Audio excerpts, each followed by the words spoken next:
Today's Fantasy Football Almost Daily is brought to you by Fanball. The Week 2 Fanball winners contests are up now on the Fanball mobile app. That includes the Thursday night Commanders-Packers matchup that's only $1 to play. Who will have more fantasy points tonight? Or I guess Thursday night. Jordan Love or Jaden Daniels? Question mark. Which one? Which of these running backs will have the best night? Is it Bill? Is it Eckler? Maybe Josh Jacobs? How about the wide receivers? This might be the toughest call. Terry, Debo, Matthew Golden, or Jaden Reed. And then at the flex, there's Ertz, Noah Brown, Tucker Kraft, or Romeo Dobbs. Just pick the winners in those 4 groups of 4, and you split the pot with your fellow winners. There's $1 and $5 contests available for week 2. Come pick the winners with us. Join now on Fanball. Use the promo code ALMOST for a $20 deposit match for first-time depositors. We're also brought to you by Game Blazers, where DFS gaming and collecting come together for a whole new way to play fantasy football. Win your share of $750,000 in guaranteed prizes this season in free-to-play contests, and set your lineups now for week 2.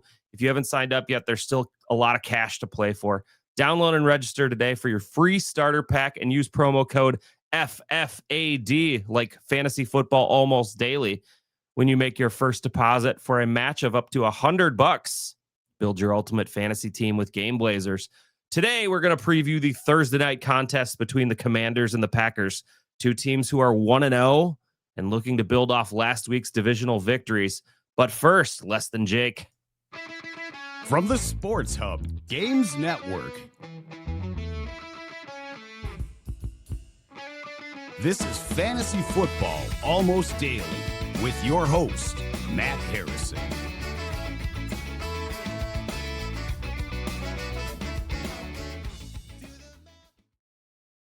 Hey friends, it's Matt Harrison back again. You can find me on Twitter or Blue Sky at Explosive Output. And today we're keeping it short and sweet and going to preview the Thursday night contest Fantasy Football Weekly style. And of course, you can find me, Scott Fish, and the one and only Paul Charchian previewing all of this weekend's games on Fantasy Football Weekly. That episode will be up late Friday on your favorite podcast platform. This game is a tale of 2 teams who played against some sputtering offenses last week, making their defenses maybe look a little bit more impressive than they are.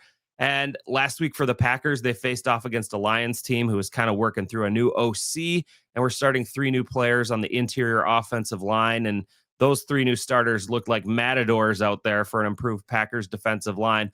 On the Commanders side, they faced Russell Wilson, who looked very benchable, and a running game that could never get anything going. So the matchups for all the relevant fantasy players look really rough on paper, but let's dig in a little bit deeper and see if that's a smokescreen or if it's for real.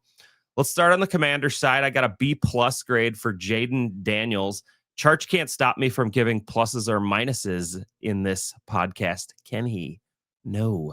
He had a meager 233-1 through the air, but he's consistently buoyed by his rushing numbers, 11 for 68 on the ground.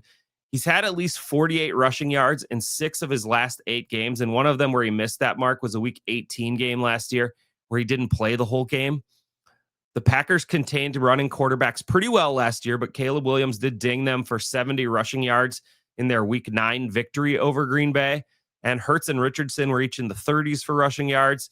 If there was a quarterback built to beat the Packers, though, I think it's Jaden Daniels with his combo of elusiveness and accurate passing. But I'm going to give some respect for that D that added Micah Parsons, who should play a little bit more this week. This is just a B+ for Jaden Daniels this week. I'll give Terry McLaurin an A grade, though, in what should be a bounce back, and Deebo Samuel gets a B+.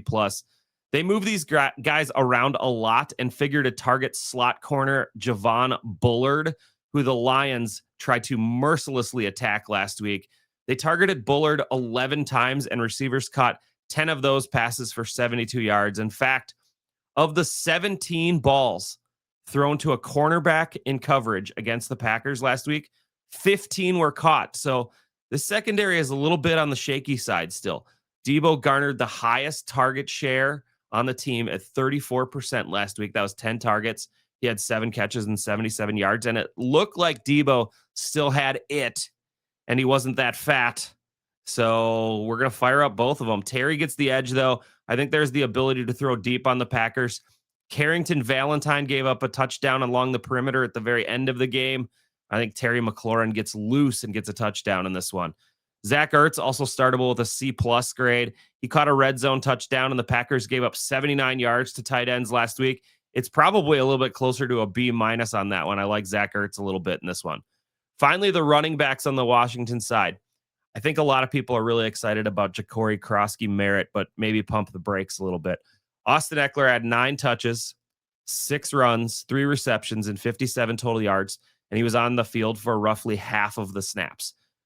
Bill, Ja'Cory Krosky-Merritt, had 10 touches. They were all on the ground.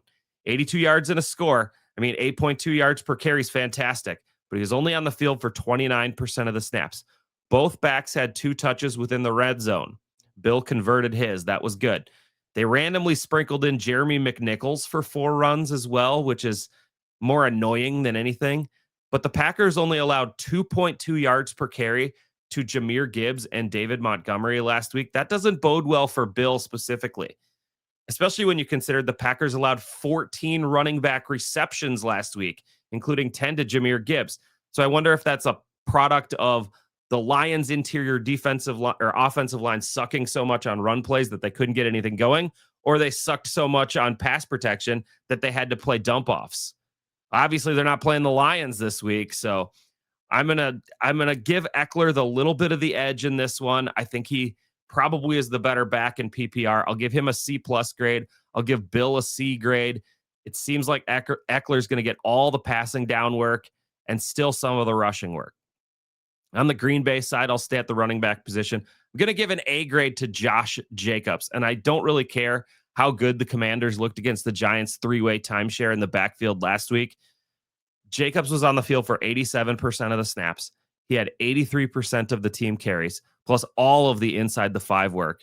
And Washington's defense struggled with bell cow backs last year. The last 5 backs to tally at least 20 touches in a game against Washington have averaged 22.9 PPR points per game. I think Jacobs is looking on a real good game here. I got a B- grade for Jordan Love. Get this. No quarterback has topped 250 passing yards on Washington in 12 straight games. And they've only allowed multiple touchdown passes 4 times in those 12 games. Love looked all right last week, but only passed 22 times and got to just 188 yards. Those 2 touchdown passes helped a ton in fantasy. And I think he can cobble together another 2 touchdown passes, but I bet he's pretty close to just 200 yards in this one. So just a B- for Jordan Love.